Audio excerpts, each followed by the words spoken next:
Nous devons chasser de nous les mauvaises, les émotions négatives, la peur, le doute, les croyances limitantes, les mémoires anciennes.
Bon, un dado est de arangu dado lo si ale.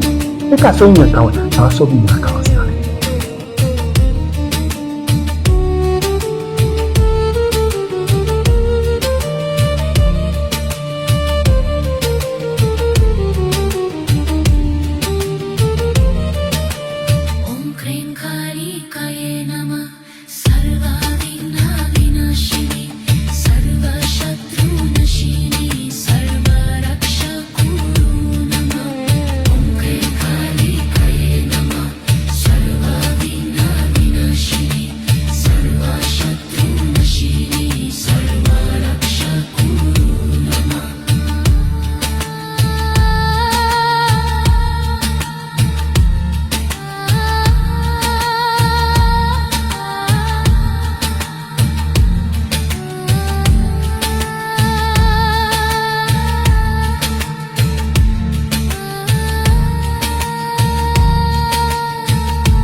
Amis fidèles téléspectateurs, amoureux de la métaphysique, bienvenue sur votre émission Au-delà de l'invisible mystère.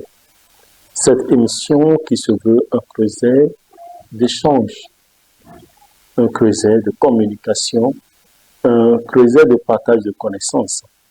Une fois encore, bienvenue. Amis fidèles téléspectateurs, amoureux de la métaphysique, je suis là, professeur Ignace Rama, pour vous tenir en haleine quelques minutes, encore pour vous parler de la spiritualité. Aujourd'hui, nous allons parler des sources de blocage. Nous rencontrons tous des blocages dans notre vie.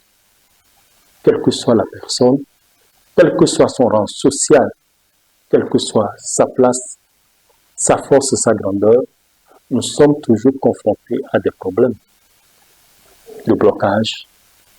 Même le plus riche de ce monde est confronté à des problèmes. La richesse, en réalité, ce n'est pas l'argent que nous avons ou le bien matériel. La richesse, c'est au-delà de tout ça. La richesse, c'est ce que nous avons de plus cher. Amis fidèles téléspectateurs, l'argent n'est pas synonyme de richesse, mais nous avons tous en nous une richesse. Comment faire pour connaître la richesse qui se trouve cachée en nous? Il est très important. Et quelles sont les sources de blocage qui font que nous n'arrivons jamais à toucher notre bonheur? Parfois, certaines personnes ont, après consultation, toujours entendu partout que vous êtes un homme grand, vous êtes un homme grand, un homme de grandeur, et vous devez accéder à la richesse, à l'abondance. Vous avez tout le bonheur, vous n'êtes pas n'importe qui, vous êtes. Mais cela ne se matérialise jamais. Ils sont toujours pauvres, ils sont toujours malheureux, ils sont toujours là à régler des problèmes. Ils n'ont jamais eu la paix du cœur. Jusqu'à cet âge, amis fidèles téléspectateurs, c'est très important qu'on en discute dans cette émission. Alors, sans plus tarder, amis fidèles téléspectateurs, et vous aussi qui me suivez sur les réseaux sociaux, je vous dis que nous allons aborder la première étape de cette émission qui n'est rien d'autre que spiritualité. Spiritualité, amis fidèles téléspectateurs, juste après ceci.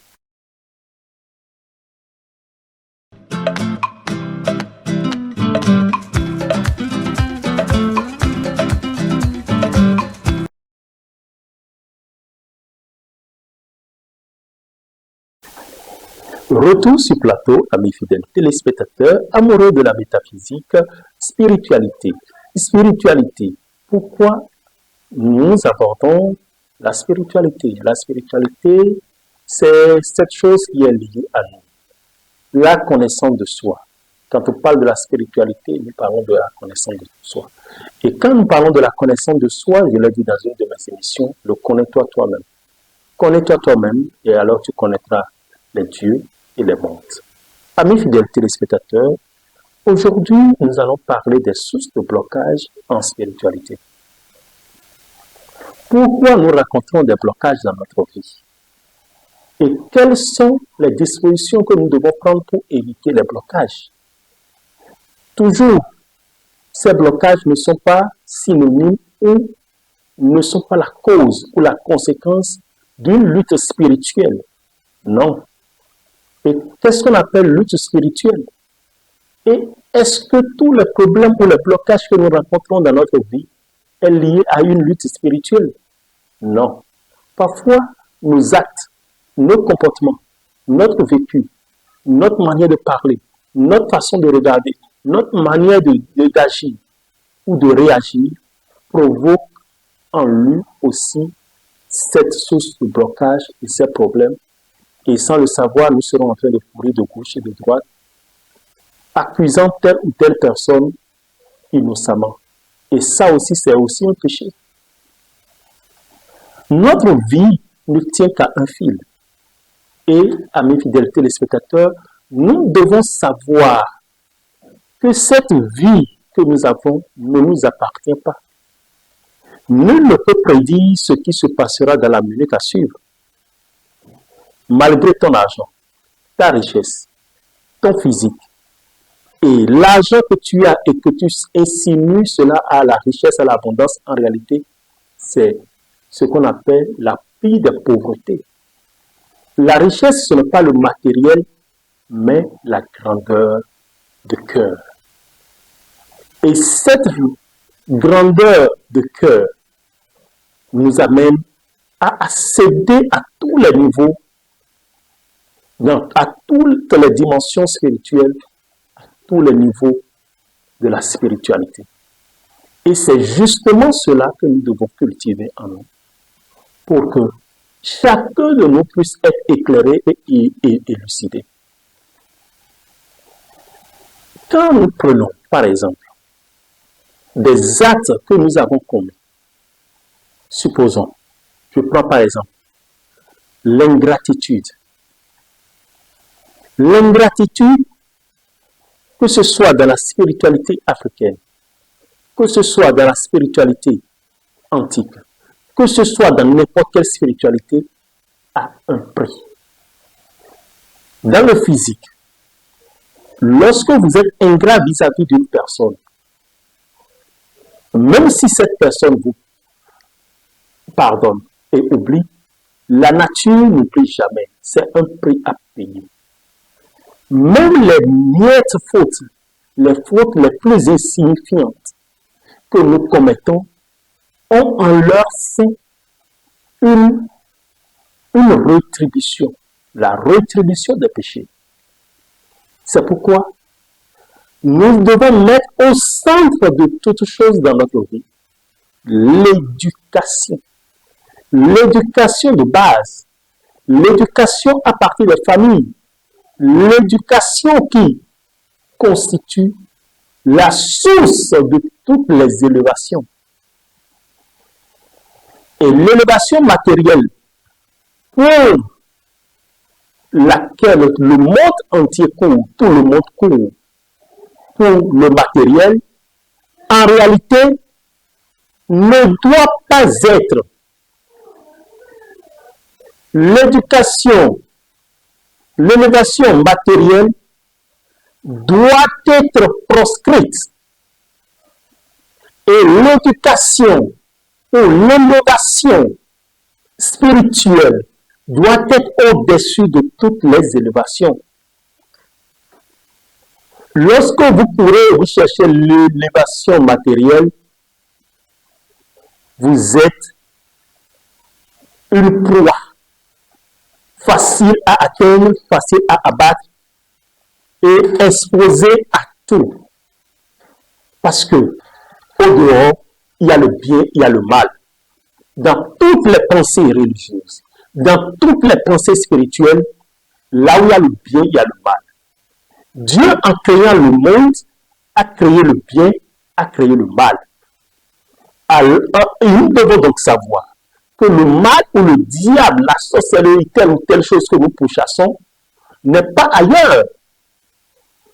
Vous comprenez? Le vaudou que nous combattons pour dire c'est le diable, en réalité, non. Dans le vaudou, il y a le bien et il y a le mal. Dans la religion, il y a le bien et il y a le mal. Dans la spiritualité, il y a le bien et il y a le mal.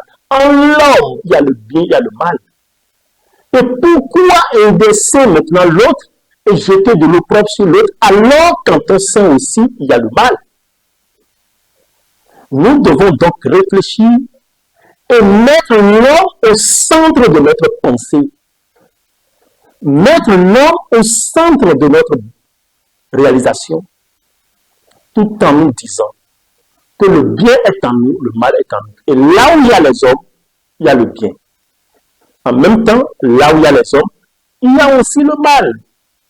Donc, nous sommes au centre du bien et en même temps au centre du mal. C'est nous, les hommes, qui faisons tout. Lorsque vous sortez la nuit et vous rencontrez quelque chose qui monte, qui descend, qui tourne, un feu, qui s'allume, qui s'éteint, attendez là, prononcez vos mots de protection, vous allez voir le temps que cela fera, c'est l'homme que vous allez trouver. Alors, quand nous parlons de la sorcellerie, nous parlons de la magie, nous parlons de tel ou tel ou tel ou tel, c'est l'homme qui se trouve au centre. Le mal, c'est l'homme. Ce sont les connaissances, les pratiques que les gens exercent pour détruire qu'on appelle diable, qu'on appelle mal, qu'on appelle sorcellerie. Un homme qui peut se transformer en un chien, en un oiseau, en tel ou tel ou tel ou tel, a juste une connaissance que toi tu n'as pas. Quand nous prenons le domaine de l'informatique, il y a des gens qui ont une connaissance que d'autres n'ont pas. Quand nous prenons le domaine de la mécanique, il y a des gens qui ont une connaissance que les autres n'ont pas. Donc, chacun dans son domaine a une connaissance qu'il exploite en bien ou en mal. Le menuisier qui travaille, il peut bien faire le travail, il peut mal le faire. Alors, cessez de pointer du doigt l'autre soi-disant qu'il est démon, qu'il est sorcier. La sorcellerie est en toi. Et qu'est-ce qui crée la sorcellerie? Qu'est-ce qui crée le mal? Qu'est-ce qui crée les problèmes? Qu'est-ce qui crée? Ce qui crée, ce n'est rien d'autre que la jalousie, la haine, la médisance. Et la source, c'est toi-même. Parce que lorsque tu arrives à accéder à une certaine gloire, à un certain niveau professionnel, à un certain niveau social, à un rang social, tu dois t'humilier. Tu ne dois pas venir t'exposer et montrer aux autres que c'est toi qui en as, qui dépasse les autres, c'est toi qui farote, c'est toi qui es détenteur, c'est toi qui as réussi et les autres ont échoué. En le faisant avec égoïsme, en te montrant, tu t'exposes. Et les gens, parce que c'est naturel la jalousie, c'est naturel, c'est naturel. L'autre va se sentant frustré, peut t'attaquer. Même l'intention mauvaise, le mauvais œil pour dire, ah regardez, il vient me donner 100 francs, il vient, il me nague, j'ai besoin d'aide, je vais le voir, il me nague, il me renvoie. Ah d'accord, c'est pas grave, je vais lui faire ça. Et là, cette personne, au lieu de chercher à prendre son mal en patience, il se dit, je vais trouver des moyens pour lui montrer qu'on ne fait pas ça. En réalité, c'est une rétribution. Donc, nous devons faire très attention. Ce n'est pas parce que tu manges la viande chez toi que tu vas te mettre sur les réseaux sociaux et montrer que moi, je mange la viande. Ce n'est pas parce que tu es riche, tu as acheté une voiture, qu'il faut exposer au monde entier que j'ai acheté une voiture. Ce n'est pas parce que tu as acheté une moto neuve ou tu as acheté un joli habit qu'il faut aller de ta famille pour montrer aux autres qu'eux, ils ne sont rien et que toi, tu as le travail. Si tu fais ça, tu vas faire ton travail. Et après, c'est pour courir de gauche à droite. L'ingratitude de celui qui t'a servi un verre d'eau une fois dans ta vie, quels que soient les problèmes qui vont arriver, tu le dois respecter. Celui qui t'a gardé, t'a élevé, qui t'a donné toute ta vie, un jour, tu le bafoues, tu lui dis que tu dis rien. Si tu lui dis ça, sa mauvaise pensée vis-à-vis de toi, sa douleur va entraîner quelque chose dans ta vie. Celui à qui tu arraches quelque chose, tu lui arraches sa chose et tu dis qu'il ne peut rien faire. Il a une âme, il a un esprit, il a un archange, il a une dimension, il est issu d'une famille. Ça va agir sur toi, ça va te détruire. Et c'est justement pour cela que le professeur Ilyas Rama vient vers toi pour te dire que tu es enchaîné depuis des années à cause de ton comportement, ton ingratitude, parce que tu n'as pas l'esprit d'écoute. Tu es pressé, tu veux tout avoir à la fois. Et aujourd'hui, les problèmes te surpassent. Tu as couru partout. Tu t'es lavé dans toutes les eaux, dans toutes les rivières. Tu as couru, tu as cherché partout. Et tu as voulu sortir de ce problème, mais tu n'es jamais sorti. Au contraire, chaque jour que Dieu fait, tu t'enfonces davantage. Le professeur Ilyas Rama vient te dire, contacte-moi. Je t'aiderai à connaître la base de tes problèmes, les fondements de ce qui t'arrive. Toi qui ne dors plus la nuit, qui vois les oiseaux, qui t'es pourchassé dans la nuit, les gens, tu vois les gens avec des bâtons te pourchasser. Tu étais riche, tout est perdu. Aujourd'hui, tu es malade. Tu n'as plus de solution à ta vie. Le professeur Ilyas Rama te dit, appelle-moi, viens vers moi, demande la consultation. Professeur, j'ai besoin d'une consultation, quel que soit le pays dans lequel tu vis. N'importe où tu es, tu me regardes actuellement. Professeur, j'ai besoin d'une consultation. Je vais te faire la consultation. Avec une modique somme, je te ferai la consultation et je te dirai maintenant le cheminement à suivre. Nom, prénom, date et lieu de naissance. Le nécessaire pour la consultation que tu dois fournir obligatoirement. Je te ferai la consultation et je te dirai maintenant la procédure à suivre. Et si tu suis la procédure, au bout de 9 jours, le changement va s'opérer dans ta vie. Ce n'est pas que tu deviendras riche. Ce n'est pas que tu auras toute l'abondance. Non. Ta vie va changer de façon positive. Et au fur et à mesure que ta vie sera en train de changer, tout le reste va finir. C'est qu'on va reprendre la fondation, une refondation de soi. On va reprendre les choses à la base. Et les choses vont reprendre de plus belle, tout doucement, lentement, mais sûrement. Mais si tu es pressé, ne viens pas vers moi. Si tu veux devenir riche du jour au lendemain, ne viens pas chez moi.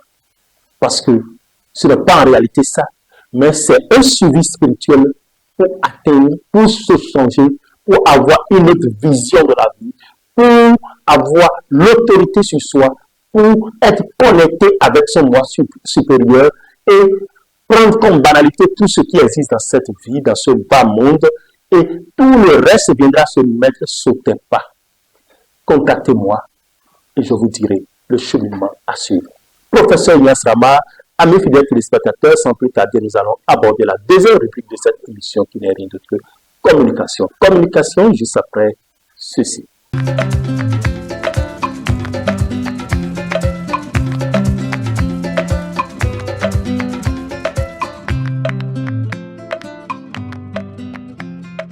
Communication, amis fidèles téléspectateurs, merci d'être là. Amis fidèles téléspectateurs,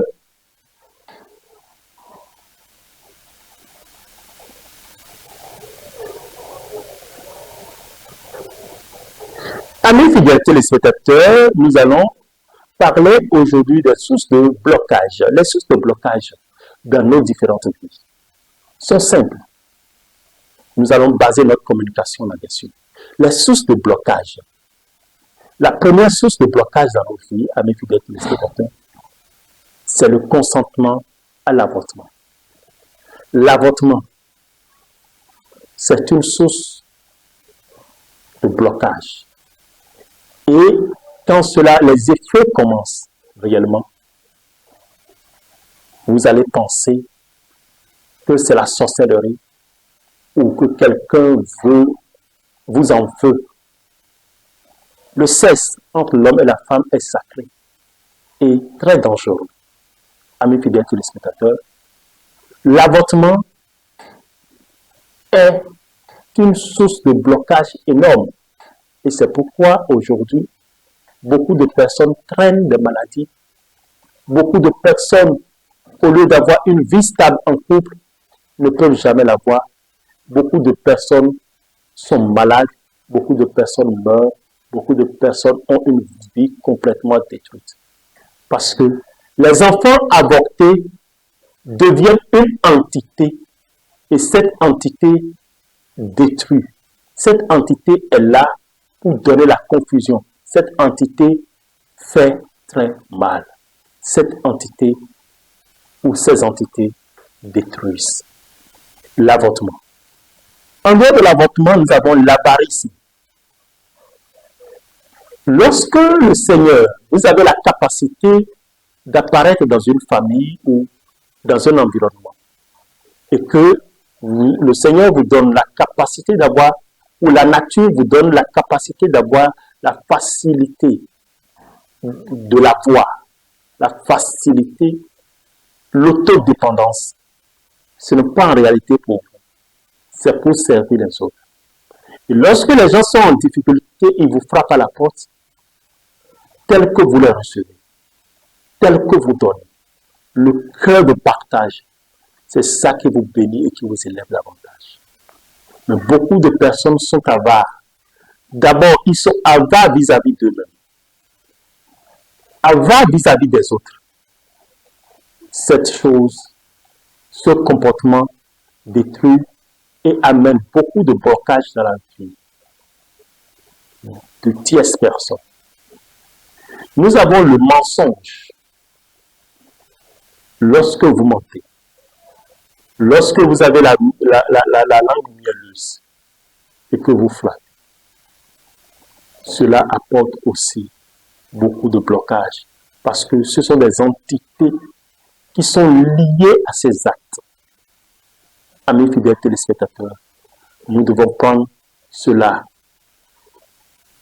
en considération. Il y a le vol. Lorsque vous volez, vous prenez l'énergie de l'autre ou le bien matériel de l'autre sans son consentement. Quand je parle de vol, il y a d'autres qui volent l'énergie. Il suffit juste de vous serrer la main, ils volent votre énergie. Ou ils prennent un cadeau, je l'ai dit dans une de mes émissions la dernière fois, les hommes qui sont au dehors, les dons géants, parce que j'ai trouvé sur une femme, une fille, une femme, le bonheur, la gloire. Je viens avec des cadeaux, des présents. Et en échange, je lui donne le cadeau, mais je lui prends son énergie. Je lui vole son énergie. Je lui vole sa chance, sa vibration, sa positivité. Ça, c'est le vol du psychisme. On classe cela aussi dans le vol matériel, dans le vol. Alors, c'est quelque chose de très, très dangereux. Parce que veux pas, si tu as l'habitude de le faire, sache que tu as un prix à payer. Tu en jouis, mais ce n'est que pour un temps, un bref moment, et tu vas payer. Ce sont ces choses qui constituent des blocages. Beaucoup de personnes ont pratiqué ces choses et aujourd'hui, ils traînent par-ci, par-là les séquelles et ils ne pourront pas s'en sortir. Il y a l'égoïsme, être imbu de soi, être égoïsme, penser qu'on est suffisant, qu'on s'auto-suffit, qu'on a tout et que personne, les autres ne sont plus rien. C'est mauvais. L'hypocrisie, être hypocrite. L'homme vis-à-vis de sa femme, la femme vis-à-vis de son homme, ça détruit. L'ingratitude, ne pas avoir la reconnaissance pour ce que quelqu'un a fait dans ta vie. Et penser que tu l'as fait, tu es pas. C'est Dieu qui l'a permis que tu le fasses. Tu connais Dieu, tu as vu jamais. Tu dis, est-ce que tu as vu Dieu? Il est ton Dieu en cet instant. C'est lui que la nature a utilisé pour t'aider. Mais tu n'es pas reconnaissant vis-à-vis de lui. Mais tu veux être reconnaissant vis-à-vis de ce Dieu que tu ne vois pas. Ingrat. Tu es un ingrat. Et l'ingratitude a un prix. Amis fidèles téléspectateurs, la méchanceté. Et qu'est-ce qui amène la méchanceté? La haine, la jalousie, la médisance. Ne pas applaudir le bonheur de l'autre. Mais toi aussi qui as eu le bonheur, sois humble, sois effacé. Utilise un seul cœur. Ne sois pas égoïste. Et là, quel que soit ce que l'ennemi fera contre toi, ce sera vain et sans effet. Et l'éducation de base est la source de toute élévation, tel que je l'ai dit, et je le dis toujours. Il faut être éduqué. Le respect, le savoir-vivre, le savoir-faire, le savoir-faire, tout ça participe à la vie de l'homme. Et c'est pourquoi, en tant que parents, nous devons assurer l'éducation de base de nos enfants. Un parent qui est assis et un enfant qui se lève et insulte un autre adulte. Et le parent n'a pas l'autorité, n'a pas le courage de dire à son enfant, tais-toi, on ne dit pas ça, on ne fait pas ça. C'est aberrant. Un enfant sans éducation ne peut jamais avoir aucune élévation spirituelle, aucun remède à son problème. L'éducation de base, vous parents, vous avez échoué, plusieurs parmi vous ont échoué à éduquer leurs enfants. Aimer un enfant, c'est lui donner une bonne éducation. Ne pas être en train de courir de gauche et de droite, en train de chercher de l'argent et oublier l'éducation des enfants. On ne s'adresse pas à un adulte. On n'insulte pas un adulte. On ne toise pas un adulte. Cette éducation commence d'abord par la maison, où les enfants sont devenus des dieux, des rois, des chefs. Le père ne peut rien dire, la mère ne peut rien dire. Et encore, caresse l'enfant dans le sens du poil.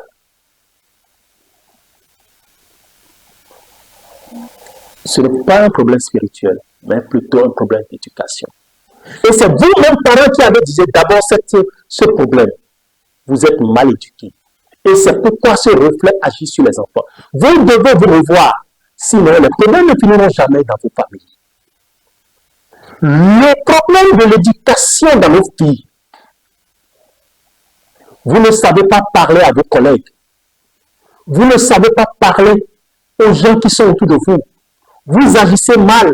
Vous êtes égoïste. Vous êtes imbu de vous-même parce que vous avez donné un petit pouvoir d'autorité. Et cela agit directement sur l'éducation de vos enfants. Et c'est cela qui les détruit, qui les détruit. Parce que, après tout, cela agira sur vous et c'est ça qui détruira tout ce que vous avez amassé comme richesse. L'argent n'est rien. Le bien matériel, c'est zéro. Mais la personnalité de la personne. C'est ça qu'on vous demandera au dernier jour. Qu'as-tu fait? Quel est ton bilan? Quelle est ta personnalité? Qui a été cette personne? Et lorsque vous ne donnez pas cette éducation de base à vos enfants, demain, les biens que vous avez laissés seront vilipendés. La maison que vous avez laissée, les maisons que vous avez laissées vont partir en poussière. Et vos enfants aussi finiront comme vous.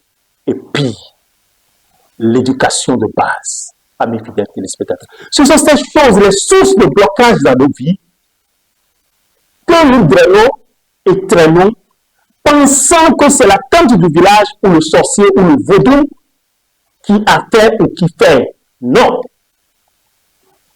Faisons la part des choses. Le mal est partout, le bien est partout. Ne faisons pas de l'amalgame.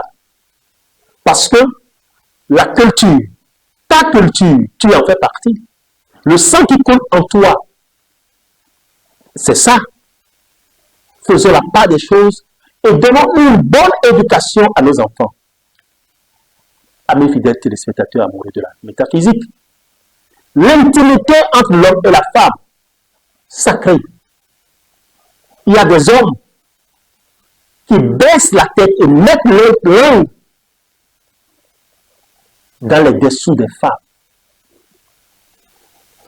Vous êtes en train de vous tuer. C'est grave.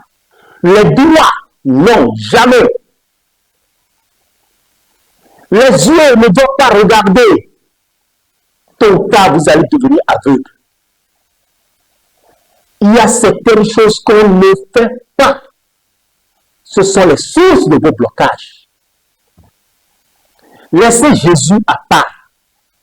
Jésus-Christ, sang de Jésus, feu de Jésus, Jésus, ton, Jésus, c'est une dimension. Jésus de Nazareth a été un grand maître.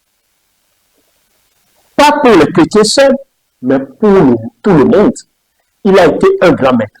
Mais la dimension christique de Jésus, en réalité, c'est une dimension, ce n'est pas un être.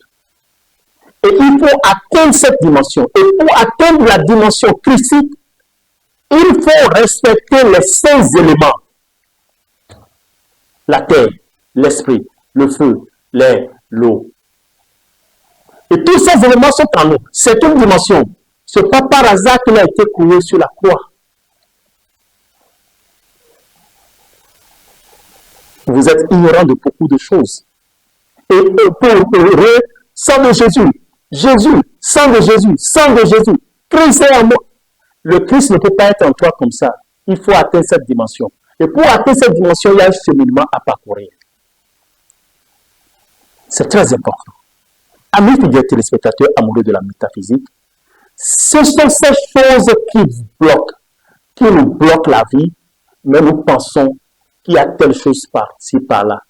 Vous allez faire tous les rituels possibles et vous le faites, mais vous êtes toujours à la même étape, mais vous pensez que ce sont les vaudous, les tels qui ne sont pas compétents, mais c'est vous-même qui avez un fardeau, qui avez un problème d'éducation de base. Et tant que ce problème ne sera réglé, vous n'allez jamais quitter là où vous êtes. Vous allez végéter dans les problèmes. Il faut quelqu'un pour vous le dire, pour vous dire la vérité. Et si vous avez conscience, s'il vous reste encore quelque chose, vous allez tourner vos méninges et réfléchir et savoir que vous êtes sur le mauvais chemin.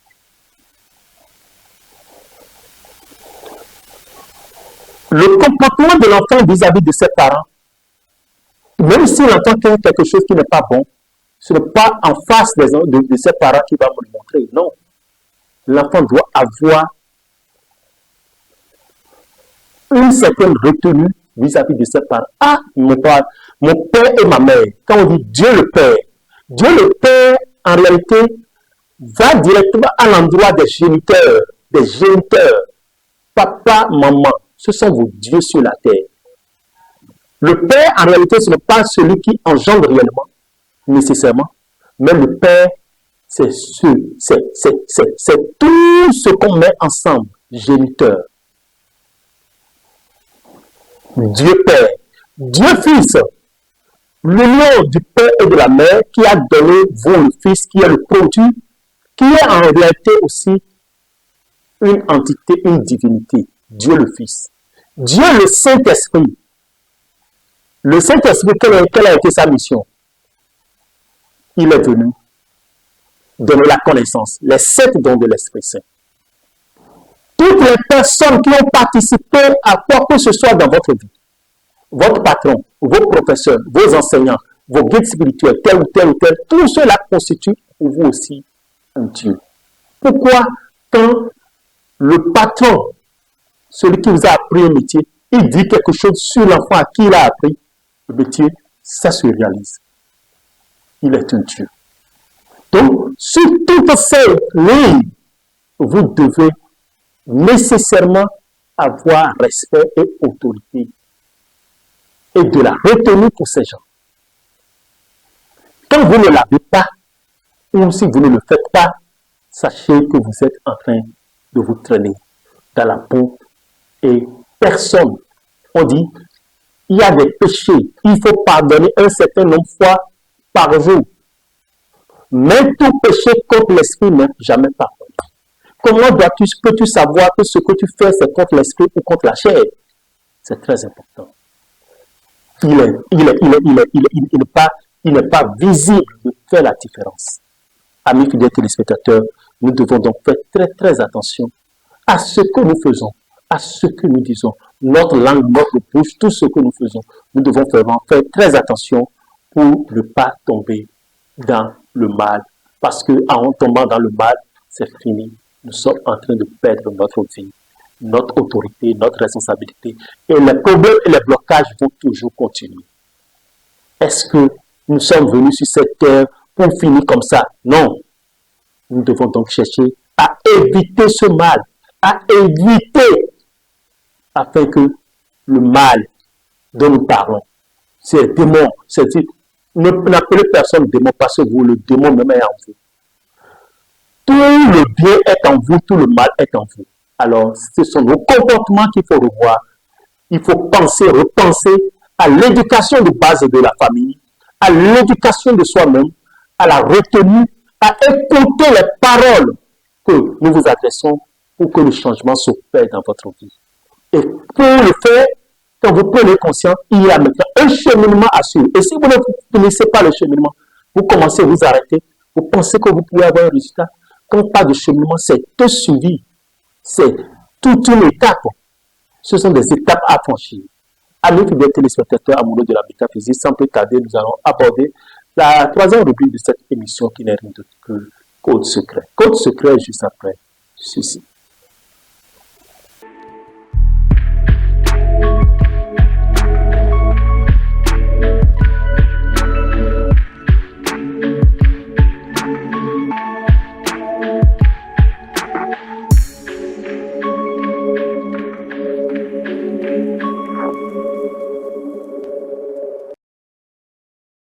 Retour sur plateau, amis fidèles téléspectateurs, amoureux de la métaphysique, code secret. Code secret, aujourd'hui, je vais vous donner quelques codes secrets.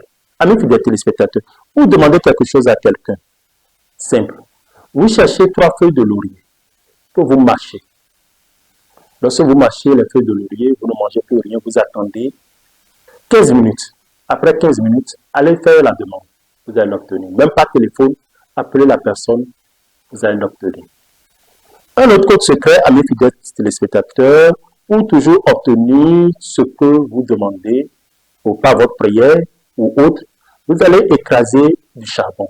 Vous prenez un charbon de bois, vous l'écrasez, vous prenez un morceau de sucre, vous l'écrasez, et la lame aussi, vous écrasez et vous mettez les 3 ensemble. Et vous prenez un petit miroir. Vous prenez une quantité de la poudre que vous mettez sur le miroir et vous mettez du miel. Avec votre majeur, votre doigt majeur, vous tournez, vous faites le mélange sur le miroir et vous lapez. Et vous faites vos prières de bonheur et ce que vous demandez, par la prière à qui que ce soit, votre langue, lorsque vous demandez, vous allez l'obtenir. Amis fidèles téléspectateurs, amoureux de la métaphysique, un autre code secret pour que vos prières se réalisent. Sans parler à personne, mettez une feuille d'hysope dans du parfum Saint-Michel. Vous avez le parfum Saint-Michel, vous prenez une feuille d'hysope que vous mettez, vous plongez dans le parfum. Lorsque vous plongez dans le parfum, vous sortez cela, vous laissez quelques minutes, 1 minute par là, et vous ressortez. Maintenant, vous prenez un grain de sable marin que vous mettez dessus, les sables gros grains, les sels gros grains, vous mettez un grain de sel sur la feuille d'hysope et vous mâchez. Vous faites vos vœux et vous allez voir que ce que vous allez demander et toutes vos prières seront exaucées parce qu'il y a des gens qui prient, mais ça ne s'exauce pas. Un autre code secret, amis fidèles téléspectateurs, vous avez pour avoir la chance et le bonheur, vous prenez un cola blanc qui a 4 fentes, vous prenez et vous prenez du quinqueliba. Maintenant, vous allez essayer vous prenez quelques feuilles de quinqueliba et vous prenez un cola blanc à 4 fentes. Maintenant, vous allez piler et vous mélangez avec du savon, n'importe quel savon, et vous commencez par vous laver avec. Ça va vous apporter beaucoup de bonheur. Amis fidèles téléspectateurs, amoureux de la métaphysique, c'est sur ça que le professeur Ignace Rama tient à prendre congé de vous et vous dit merci de m'avoir suivi. Vous pouvez me retrouver sur YouTube, professeur Ignace Rama, et si vous avez d'autres préoccupations, je suis là à répondre et à vous écouter. Merci de m'avoir suivi et à très bientôt. Que la bénédiction soit. Professeur Ignace Rama.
Nous devons chasser de nous les émotions négatives, la peur, le doute, les croyances limitantes, les mémoires anciennes.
Bon, un dàgbé wẹ̀ débẹ̀, arákùnrin dàgbé lọ sí àlè.